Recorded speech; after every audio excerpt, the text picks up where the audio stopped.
Encore une fois, merci d'être branchés, auditeurs et auditrices. Je suis Captain Gideon et j'ai avec moi. Officier Eli, Shalom, toute gloire à Dieu. OK. Aujourd'hui, le titre de l'émission qu'on a pour vous, c'est La foi sans le travail, c'est la mort. Parce que l'Église enseigne qu'on a jusqu'à avoir la foi en Dieu et tout passera bien pour nous. On va voir d'après la Bible, est-ce que c'est ça? Est-ce que la foi peut te sauver sans y avoir le travail? Commençons-nous à Romains 15, verset 4. Romains, chapitre 15, le verset 4. Car toutes les choses qui furent écrites autrefois furent écrites pour notre réduction, afin qu'au moyen de la patience et du réconfort des Écritures, nous puissions avoir l'espérance. Les choses qui sont écrites auparavant, c'est quoi? Toute la Bible. Ça a été écrit pour nous aider, pour nous faire savoir comment servir le Seigneur. Parce que sans la Bible, on ne saurait pas comment servir le Seigneur. C'est la Bible qui nous montre qu'est-ce qu'on doit faire, qu'est-ce qu'on ne doit pas faire. Ça veut dire qu'il est nécessaire de lire toute la Bible. OK? Allez à Hébreux 11, verset 1er. Hébreux, chapitre 11, le verset 1er. Or, la foi est la subsistance des choses qu'on espère.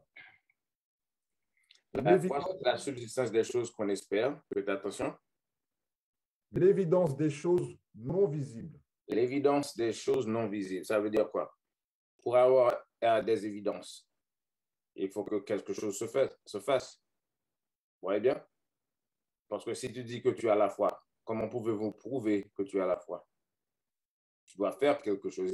Il doit y avoir une évidence. Ou quelqu'un peut dire, oui, cet homme-là, il a la foi. Allez à 2 Esdras 7.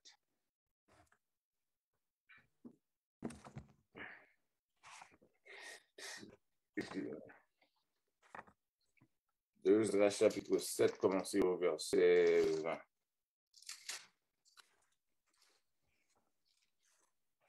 Esdras chapitre 7, le verset 20. Que beaucoup périssent, qui vivent maintenant, plutôt que de négliger la loi de Dieu qui est devant eux. Voyez, si que la foi pourrait nous sauver sans y avoir la loi, pourquoi la Bible a dit que beaucoup périssent qui ne s'en occupent pas de la loi? Vous le sentez encore?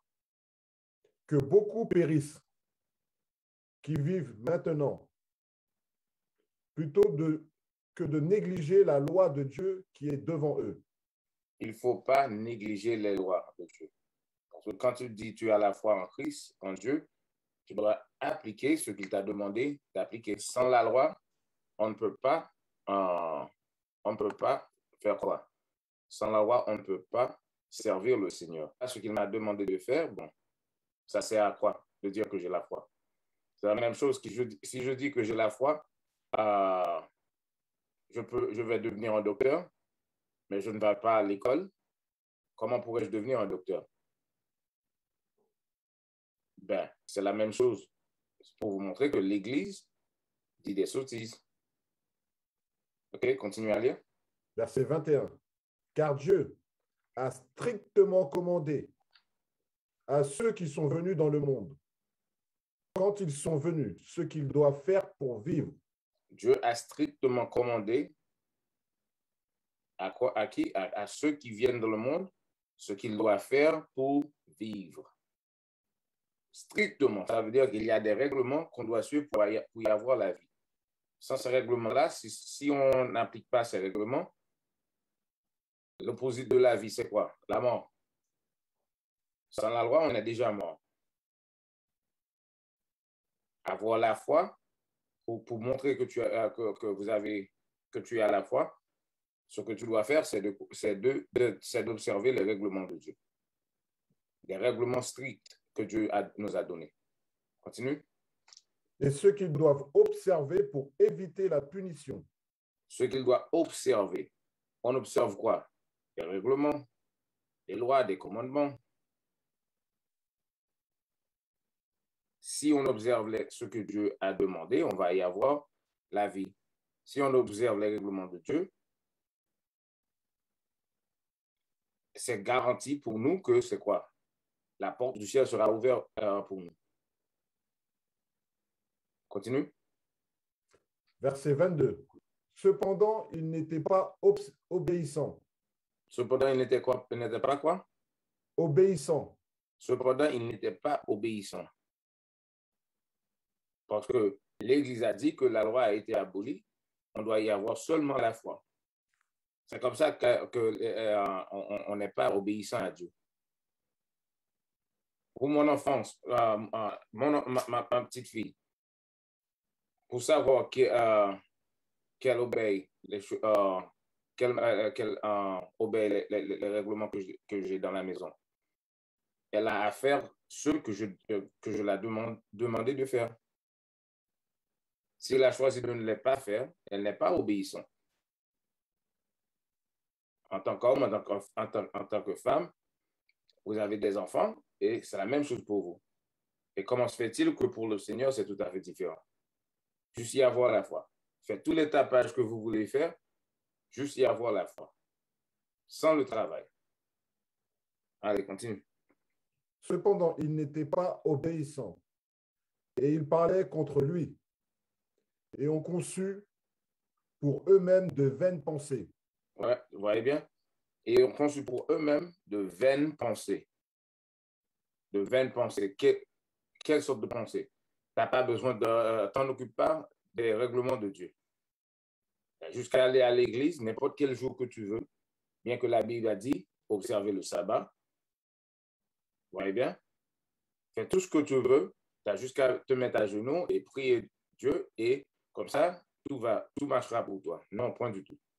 C'est pas ça que la Bible dit. Continue. Verset 23. Et se sont proposés des vaines, et se sont proposés des fraudes méchantes. Ils ont même déclaré que le Très-Haut n'existe pas. Ils ont même déclaré quoi? Que le Très-Haut n'existe pas. Relire le verset 22. Verset 22. Cependant, il n'était pas obéissant. Et ils parlaient contre lui.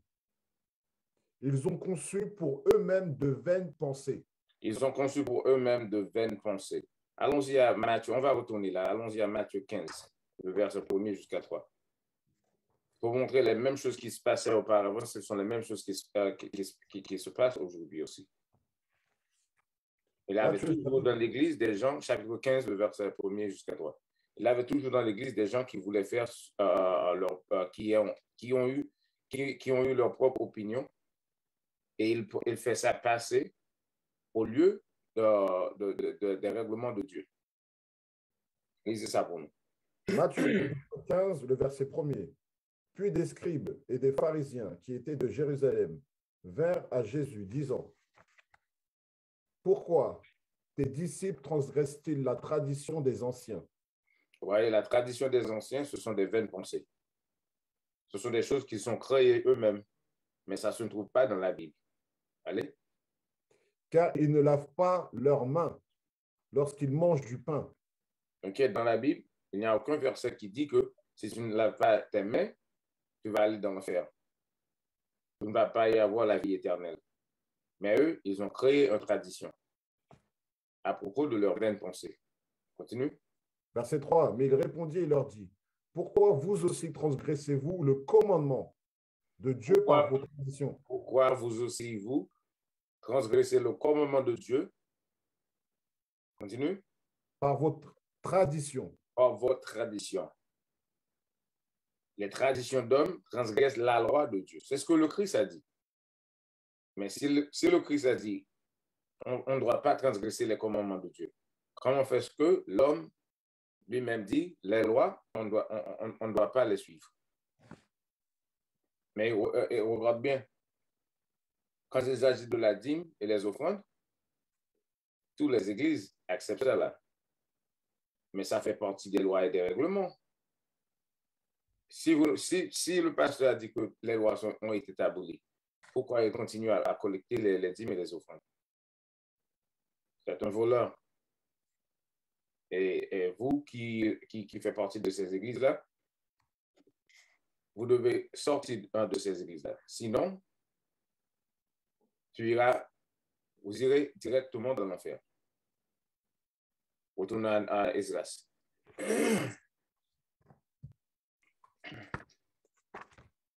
Esdras, chapitre 7, le verset 22.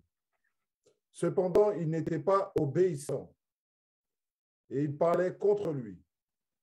Ils ont conçu pour eux-mêmes de vaines pensées. Ils ont conçu pour eux-mêmes de vaines pensées.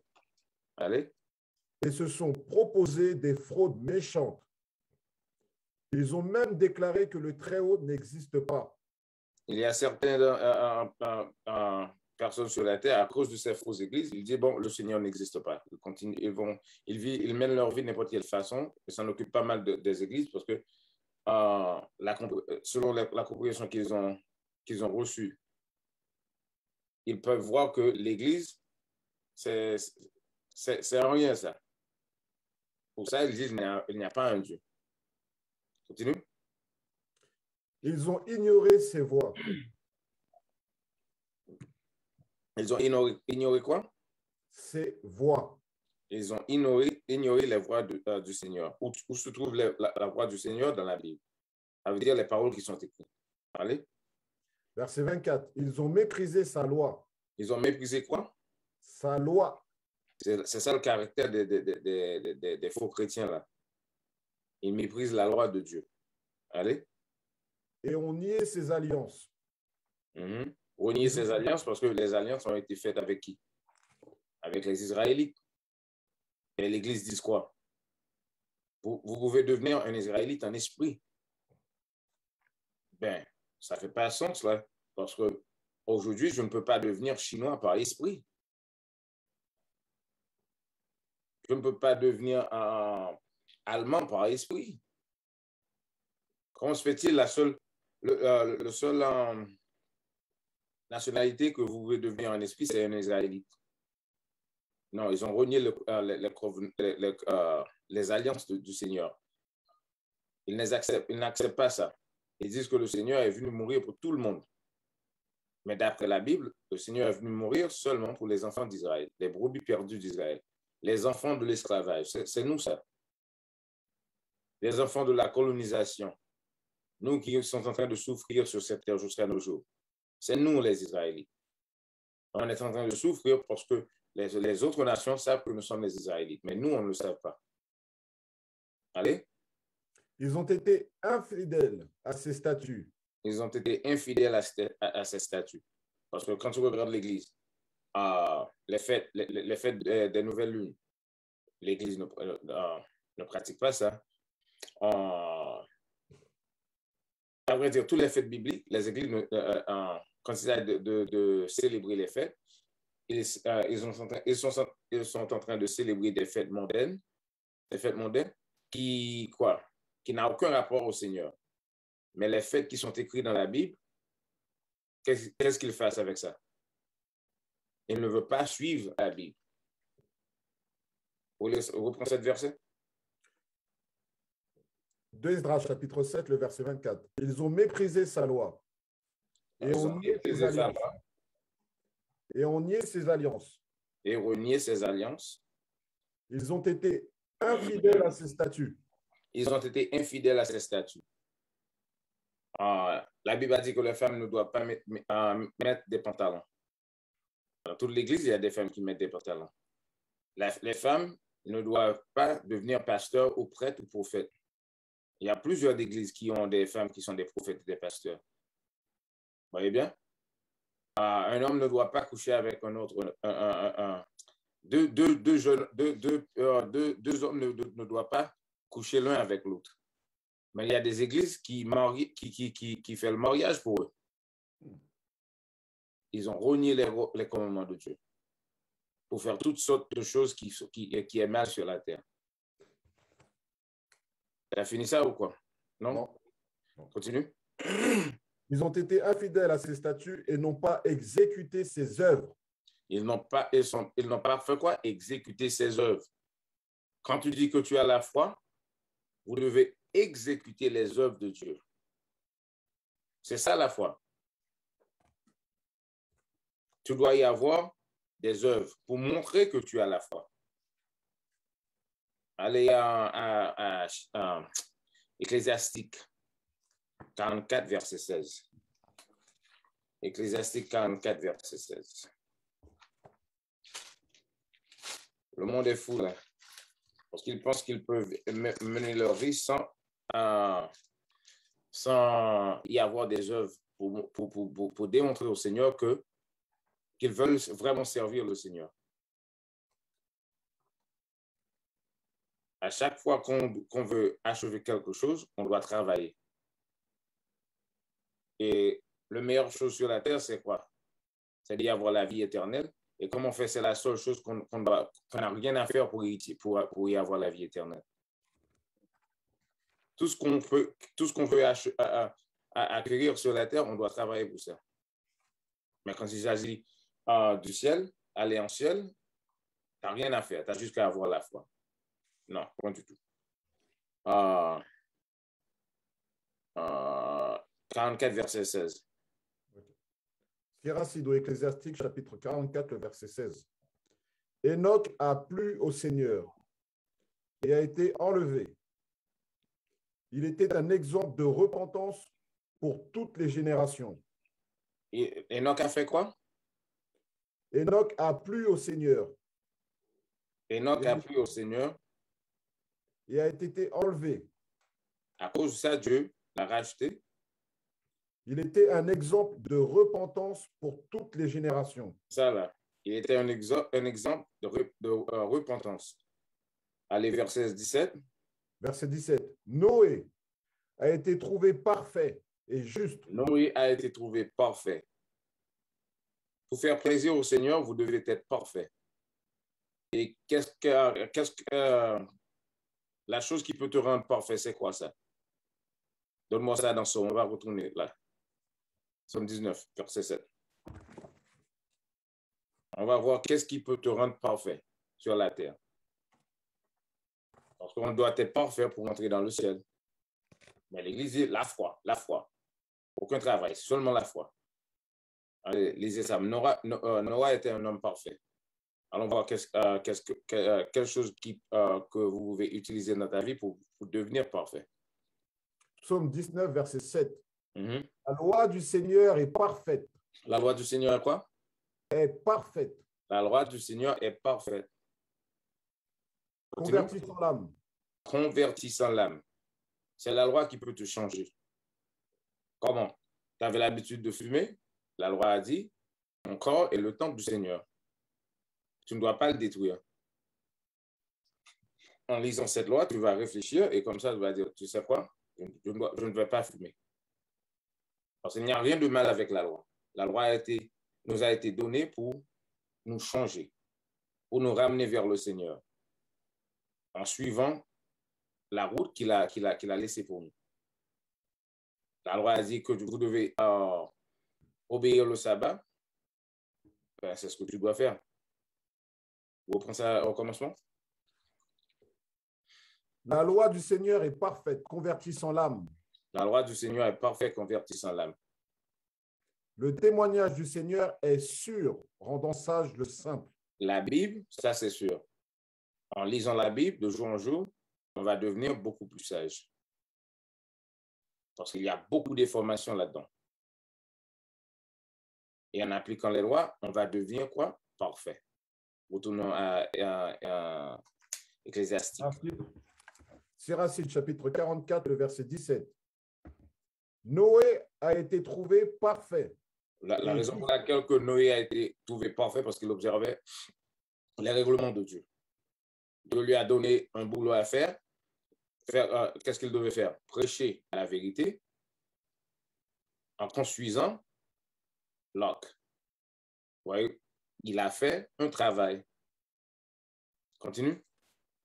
Noé a été trouvé parfait et juste au temps de la colère. Mm-hmm. Il fut pris en échange. Donc un reste a été laissé à la terre quand le déluge est venu. OK, le pourquoi les autres n'ont pas été sauvés. Parce qu'ils ne pratiquaient pas la loi du Seigneur. Ils menaient tous des vies des vies rurales. Les gars agissaient comme des ruffians. Pour cette raison, Dieu a sauvé seulement Noah et ses enfants. Pour vous montrer, ça a été fait comme un exemple pour nous aujourd'hui. Dans les temps anciens, Dieu a sauvé seulement les gens qui pratiquaient les commandements qu'il a laissés. Et c'est la même chose qui arrivera dans le futur. Si on n'applique pas les lois du Seigneur dans notre vie, qu'est-ce qui va arriver quand le Christ sera de retour? On va vous montrer ça. Allez à Matthieu 7, s'il vous plaît. Matthieu 7, verset 20. Commençons au verset 21. Commencez au verset 20. Matthieu chapitre 7, le verset 20. C'est pourquoi vous les connaîtrez à leurs fruits. Et la Bible a dit on connaîtra les gens qui servent le Seigneur de bon cœur d'après leurs fruits. Allez. Verset 21. Ce n'est pas quiconque me dit, Seigneur, Seigneur, qui entrera dans le royaume du ciel. Ce n'est pas quiconque qui dit Seigneur, Seigneur. Ce n'est pas quiconque qui dit, bon, j'ai la foi, j'aime le Seigneur, et quand le Christ sera de retour, il entrera dans le ciel. Non, pas du tout. Il y en aura beaucoup de personnes qui disent Seigneur, Seigneur, qui n'entrera pas. Allez. Mais celui qui fait la volonté de mon Père qui est au ciel. Celui qui fait quoi? La volonté de mon Père qui est au ciel. Celui qui fait la volonté du Père qui est au ciel. Alors, on va retourner là. Allons voir qu'est-ce que c'est que ça, la volonté de Dieu. Donne-moi ça dans Psaume 40, verset 8. La volonté de Dieu. Allons voir ça. Psaume 40, le verset 8. Mm-hmm. Je me délecte à faire ta volonté. Je me délecte à faire ta volonté. Continue. Oh mon Dieu. Oh mon Dieu, quoi? Oui, ta loi est dans mon cœur. Oh mon Dieu, oui, ta loi est dans mon cœur. Sans la loi, c'est la volonté de Dieu. Comme moi-même, dans ma maison, ma volonté, c'est que ça reste bien propre et j'ai de quoi manger. Vous voyez bien? Et ma femme s'en occupe des enfants. Quand je rentre dans la maison, ces choses, elle doit les faire. Dans n'importe quel pays où vous habitez, il y a des règlements. Si tu as décidé de ne pas faire, de faire le contraire, tu vas aller en prison.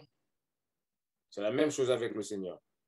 Il a laissé sa volonté dans la Bible, les lois, les règlements qu'on doit suivre. Si on décide de ne pas le suivre, quand ce sera de retour, retournez à Matthieu pour voir qu'est-ce qui va se passer. Matthieu chapitre 7, le verset 21. Mm-hmm. Ce n'est pas quiconque me dit, Seigneur, Seigneur, qui entrera dans le royaume du ciel, mais celui qui fait la volonté de mon Père qui est au ciel. Les gens qui vont rentrer dans le royaume des cieux, ce sont eux qui fassent la volonté de Dieu. Parce que dire que tu aimes le Seigneur, oui, ça c'est la foi. Mais sans la volonté, tu es mort. Continue. Verset 22.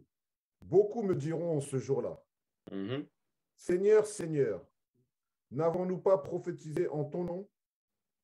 Ça veut dire quoi? Il y en aura des pasteurs qui viendront auprès du Seigneur qui disent, mais j'ai prophétisé, j'ai fait des croisades là, j'ai voyagé partout sur la terre pour prêcher ta parole. Allez. N'avons-nous pas prophétisé en ton nom et chassé les diables en ton nom et fait beaucoup d'œuvres merveilleuses en ton nom? Il y a beaucoup de gens qui pratiquaient le vaudou, qui ont laissé tomber, qui sont rentrés dans l'église. Ça veut dire qu'on a fait du bien, on a chassé les diables. En ton nom, Seigneur. On a appelé Jésus, Jésus. Allez. Verset 23. Et alors, je leur déclarerai. Alors, le Seigneur déclarerait quoi? Je ne vous ai jamais connu. Je ne vous ai jamais connu. C'est horrible, ça. De passer toute ta vie dans l'église, et puis au dernier jour, vous pensez que le Seigneur est venu pour te délivrer, et il te dira, sors-toi de moi. Je ne t'ai jamais connu. Le pourquoi? Parce que tu n'as jamais fait la volonté de Dieu. Tu es allé à l'église, aller à l'église, apprendre les mauvaises idées que le pasteur t'enseigne, mais tu n'as jamais ouvert la Bible pour voir vraiment comment le Seigneur a demandé de le servir. C'est ça le problème là. On écoute le pasteur, mais on n'écoute pas la Bible. Et quand il y a quelqu'un comme moi-même qui vient te dire la vérité, tu me regardes comme un ruffian parce que je suis jeune. Je ne mets pas les belles costumes, les belles cravates. Pour ça, tu penses qu'on n'a pas la compréhension biblique? Non. Ce qu'on dit, on peut le montrer dans la Bible. Les choses que le pasteur dit, ça sort de sa bouche. C'est tout. Grande différence. Allez, continuez.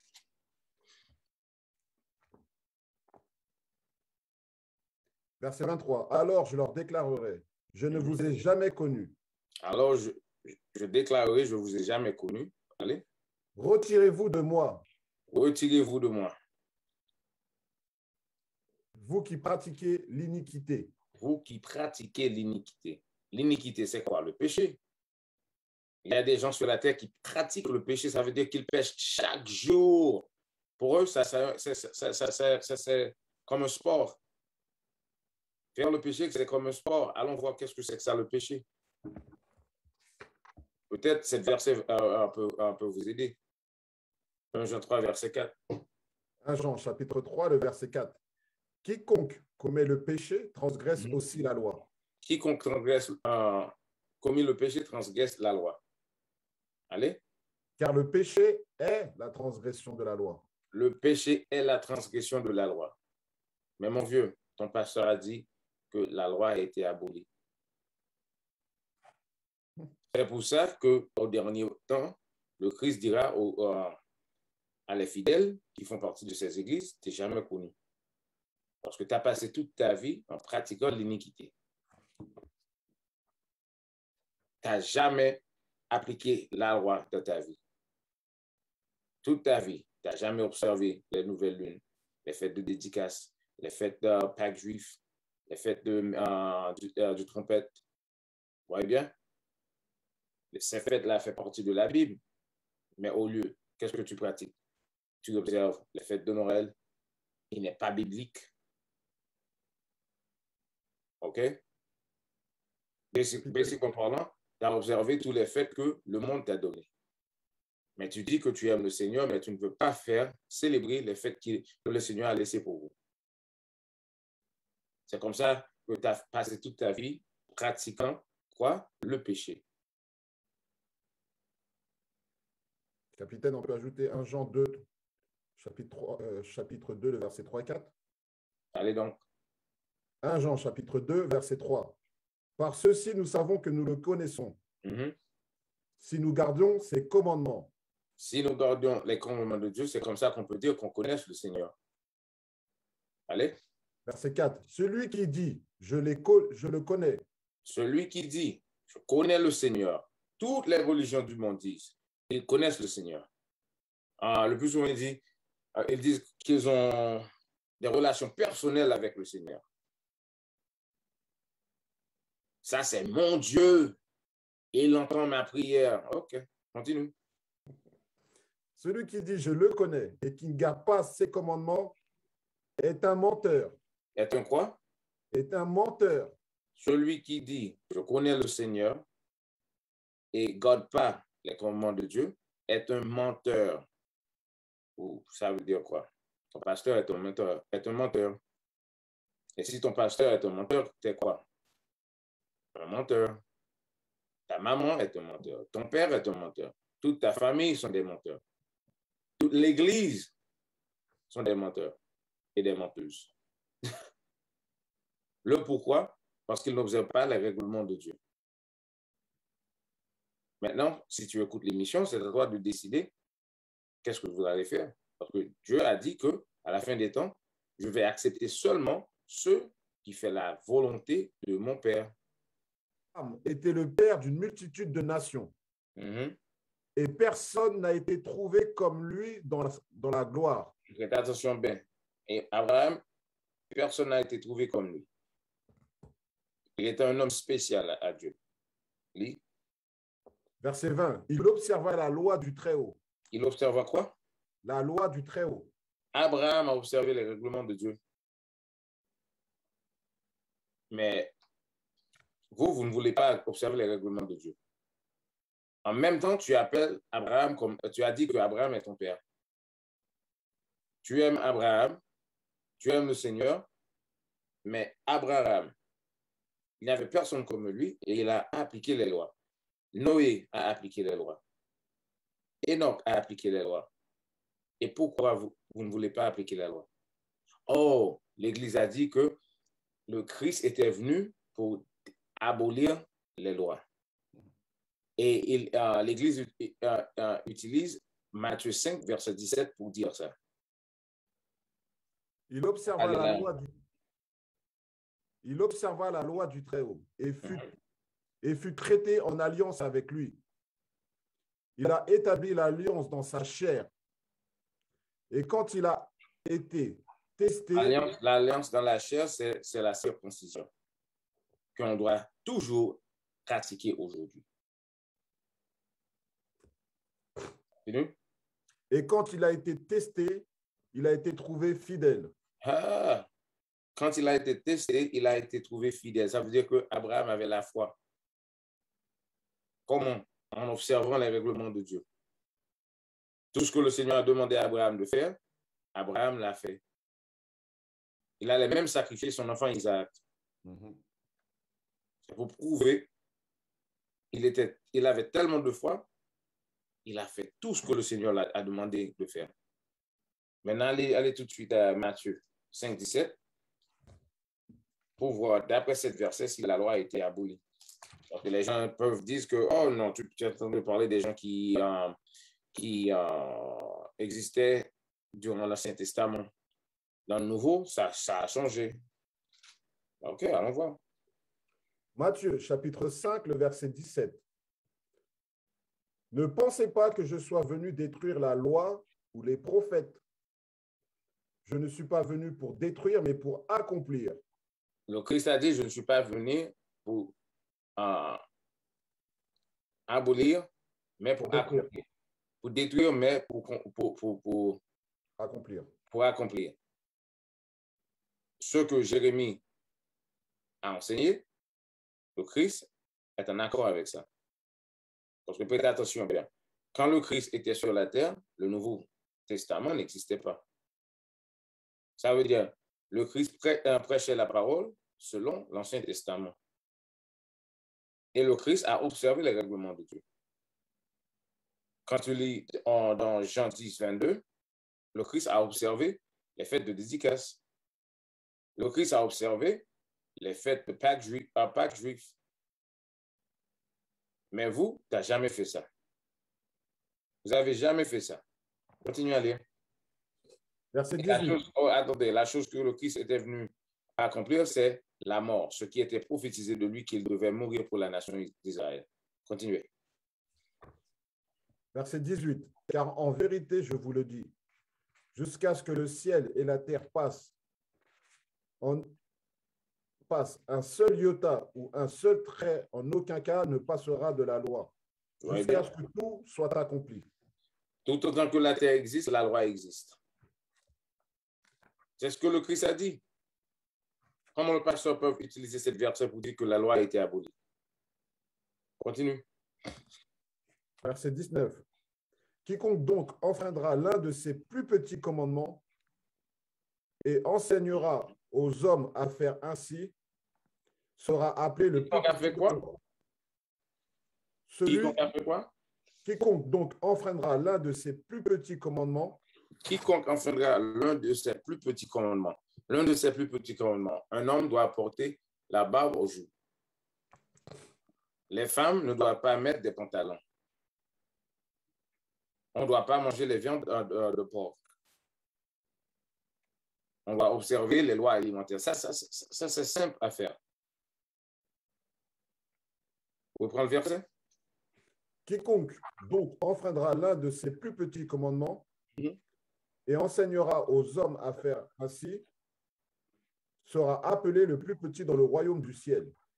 OK, si vous ne voulez pas appliquer les règlements de Dieu, et d'autant plus, tu as enseigné aux fidèles dans l'Église de mener la même vie que toi, à ne pas respecter et appliquer les lois de Dieu, vous serez le plus petit dans le royaume des cieux.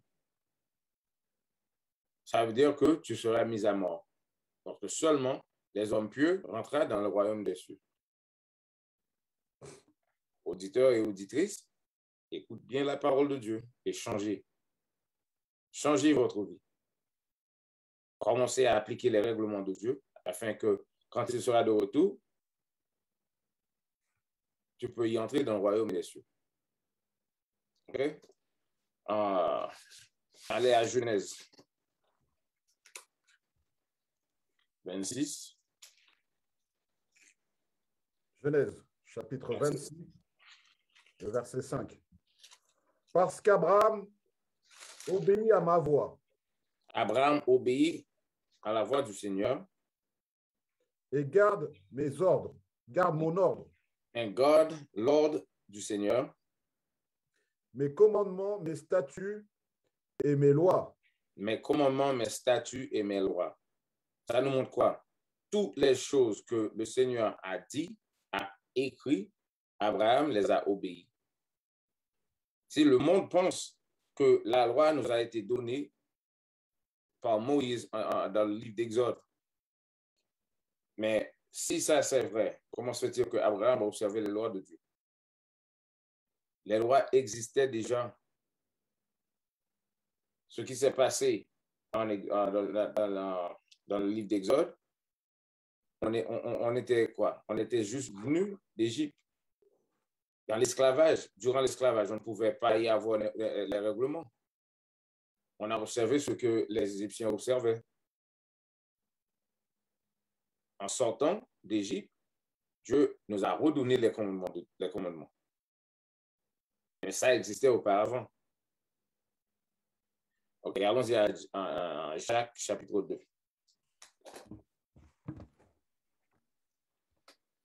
Jacques, chapitre 2. Commencez au verset 14. Jacques, chapitre 2, le verset 14. Quel intérêt y a-t-il, mes frères, si un homme dit qu'il a la foi et n'a pas les œuvres? Quel intérêt a-t-il si tu dis que tu as la foi et tu n'as pas des œuvres? Tu n'en occupes pas des règlements de Dieu, des statuts, des règlements, des lois, des commandements. Tu marches et tu dis seulement, j'ai la foi, j'ai la foi, j'ai la foi. Allez.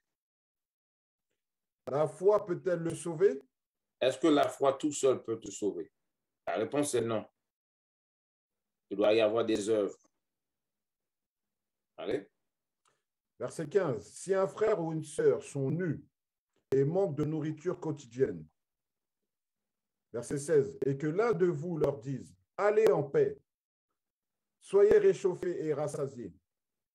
Toutefois, si vous ne leur donnez pas ces choses qui sont nécessaires au corps, quel intérêt y a-t-il? Vous voyez bien? C'est ce qui se passe dans l'église là. Le pasteur ramasse beaucoup d'argent et il y a des pauvres dans l'église, il ne fait rien pour eux.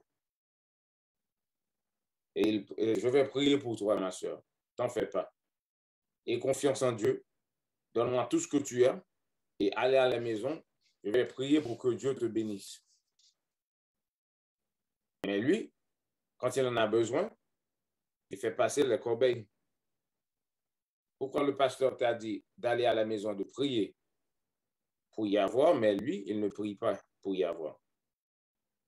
Il fait passer les corbeilles pendant 4 ou 5 fois durant la journée dans l'église. Allons voir d'après la Bible. La dîme, c'est quoi? Ça fait partie des lois sacrificielles.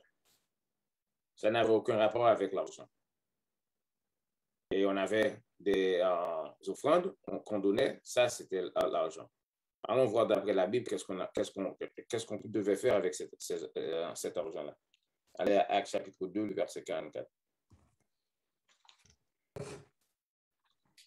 Actes chapitre 2, Verset 44. Mhm. Et tous ceux qui croyaient étaient ensemble et avaient toutes choses en commun. Verset 45. Et ils vendaient leurs possessions et leurs biens et les partageaient entre tous les hommes, selon le besoin de chaque homme avait. Vous voyez bien? Ils ont partagé selon le besoin des gens qui étaient là. Ça veut dire qu'il n'y avait personne dans l'église qui en avait besoin de quelque chose et qui ne l'a pas trouvé. Allons à Actes chapitre 4, verset 32. Actes chapitre 4, le verset 32. Et la multitude de ceux qui croyaient n'était qu'un cœur et qu'une âme. Et aucun d'eux ne disait que les choses qu'ils possédaient étaient les siennes, mais ils avaient toutes choses en commun. Verset 33. Et avec grand pouvoir, les apôtres rendraient témoignage de la résurrection du Seigneur Jésus. Et une grande grâce était sur eux tous. Verset 34. Il n'y avait non plus personne parmi eux dans le besoin, car tous ceux qui possédaient des terres ou des maisons les vendaient et apportaient le prix des choses qu'ils avaient vendues. Verset 35. Et les déposaient aux pieds des apôtres, et la distribution était faite à chaque homme selon qu'il en avait besoin. C'est ça, l'argent qui rentre dans l'église, c'est pour régler les choses, c'est pour donner aux gens qui en ont besoin. Mais aujourd'hui, l'argent qui rentre dans l'église, ça va dans la poche du pasteur. Et avec ça, il achète de belles voitures. Et ils disent, regarde-moi, je suis riche. Le pourquoi? Parce que je suis en train de servir le Seigneur. Tu n'as juste qu'à prier, ma soeur. Tu as juste qu'à avoir la foi, prier, prier, prier. Dieu va te donner beaucoup d'argent. Mais cette façon de prêcher, ça existe pendant des années. Ma grand-mère est morte pauvre. Ma mère mourra pauvre. Vous voyez? Mais où est la bénédiction que le pasteur a promis? La seule personne qui est bénie dans l'église, c'est le pasteur. Et son bénédiction vient de toi. C'est toi qui donnes 5, 10, 20, 30 dollars, 100 dollars, 200 dollars chaque semaine. Lui, il ramasse l'argent, met ça dans sa poche. On a Jacques. Jacques, chapitre 2, le verset, je reprends le verset 16, capitaine. Oui. Verset 16. Et que l'un de vous leur dise, allez en paix, soyez réchauffés et rassasiés. Toutefois, si vous ne leur donnez pas ces choses qui sont nécessaires au corps, quel intérêt y a-t-il? Verset 17. Oui, certainement la foi, si elle ne montre aucune œuvre, est morte étant seule. La foi, tout seul, sans des œuvres, est mort. C'est clair dans la Bible, ça se trouve dans le Nouveau Testament. Comment se fait-il que le pasteur ne voit pas ça? Non, le pasteur, il sait ce qui est écrit. Mais il est un diable, il est un démon. Il enseigne pour l'argent. Et les gens qui enseignent pour l'argent ne vont pas enseigner la vérité. Parce que si le pasteur commence à enseigner la vérité, la plupart des gens qui sont dans l'église vont quitter ça. Parce que l'homme préfère le noir que la lumière. Il préfère de rester dans le noir. C'est pour ça que le pasteur ne veut pas enseigner la lumière. Parce que la lumière et le noir ne peuvent pas vivre ensemble. Vous voulez continuer à lire? Verset 17. Oui, certainement la foi, si elle ne montre aucune œuvre, est morte étant seule. Verset 18. Oui, un homme peut dire, tu as la foi et j'ai des œuvres. Montre-moi ta foi sans tes œuvres et je te montrerai ma foi par mes œuvres. Allez bien. Vous ne pouvez pas y avoir la foi sans des œuvres. C'est pour ça qu'elle a dit, montre-moi ta foi sans tes œuvres et moi, je montrerai ma foi par mes œuvres.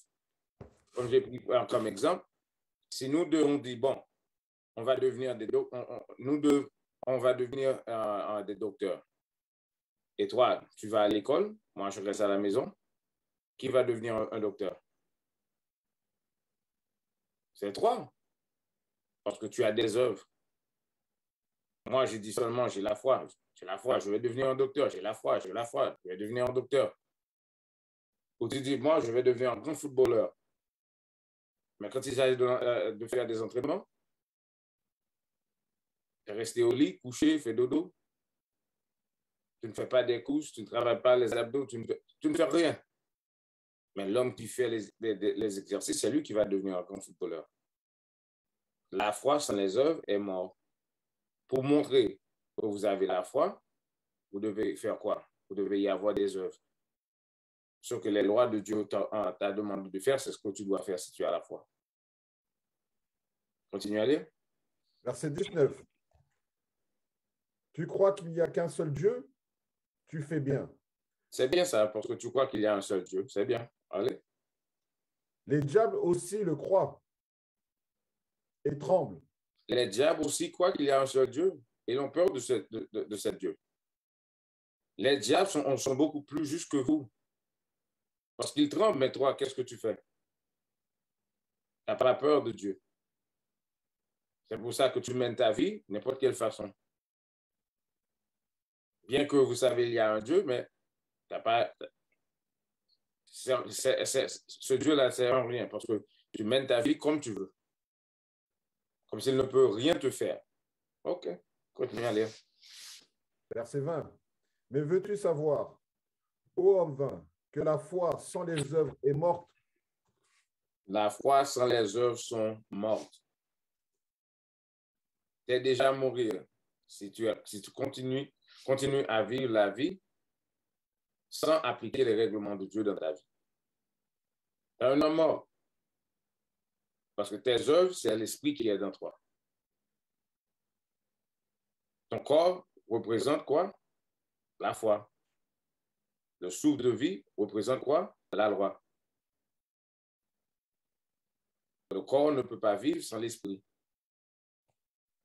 La foi sans la loi est mort. Allez. Verset 21. Abraham, notre père, n'a-t-il pas été justifié par ses œuvres? Encore, on a déjà parlé d'Abraham, mais dans Jacques, ça parle aussi d'Abraham. C'est Abraham, n'était-il pas justifié par ses œuvres?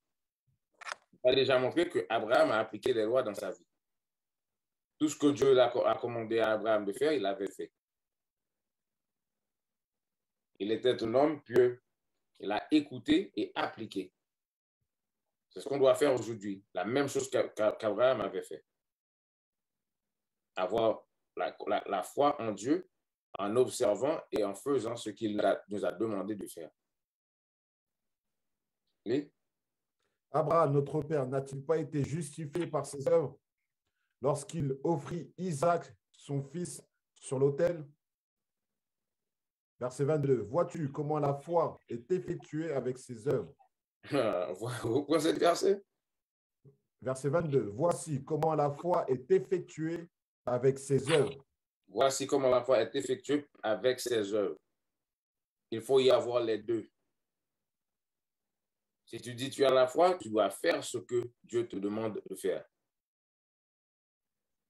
Il y a des commandements, il y a des statuts, il y a des lois qui sont écrits dans la Bible.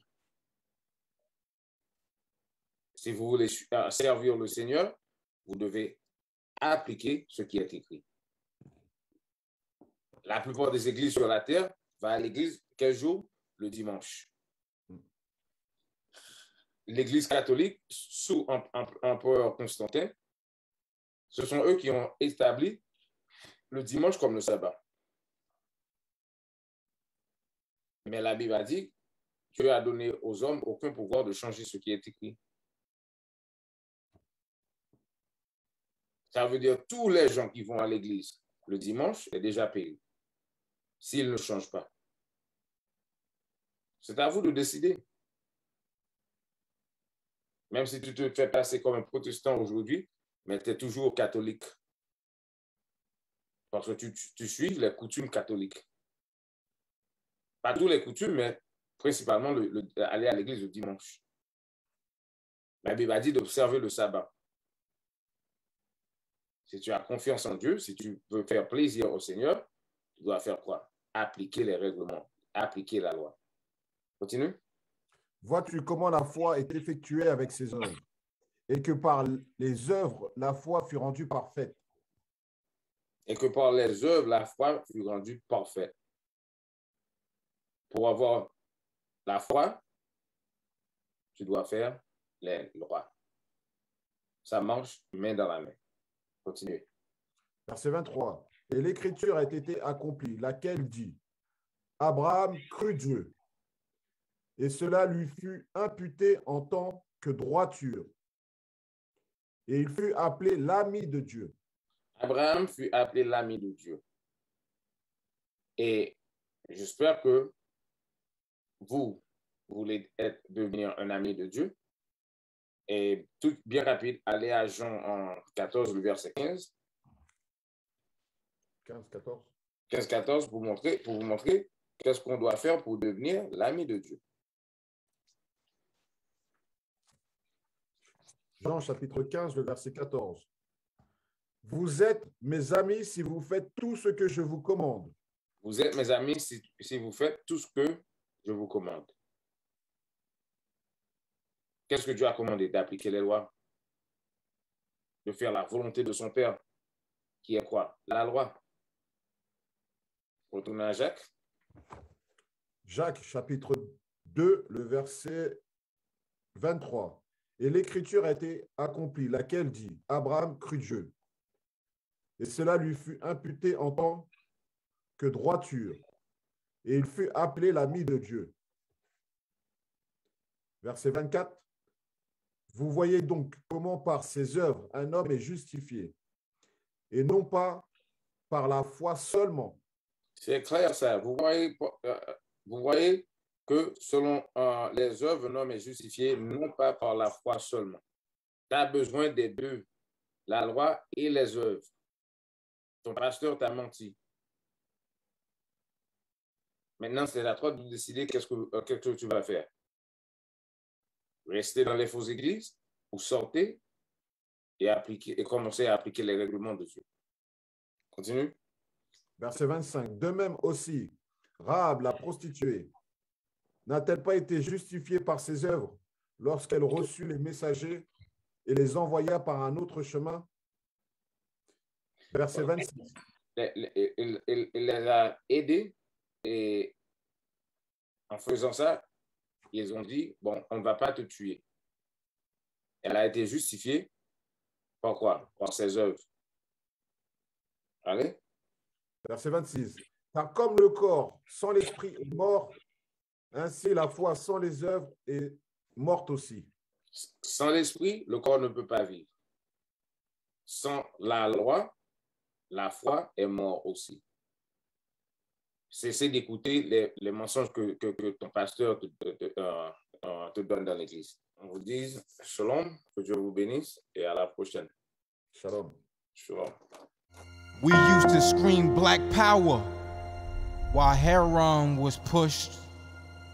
But at the end of the day, nothing's in vain.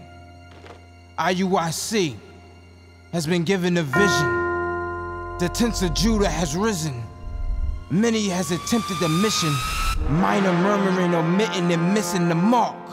Just reading that he had the flame of fire in his eyes gave us the spark. We on Paul's mission. We out on the road, purple and gold, from Mexico, Cuba, Haiti, Ghana, Sierra Leone. 144,000 boots banging, concrete crackling. These are how men repented at heart. The scriptures is proof. IUIC, we deliver the truth.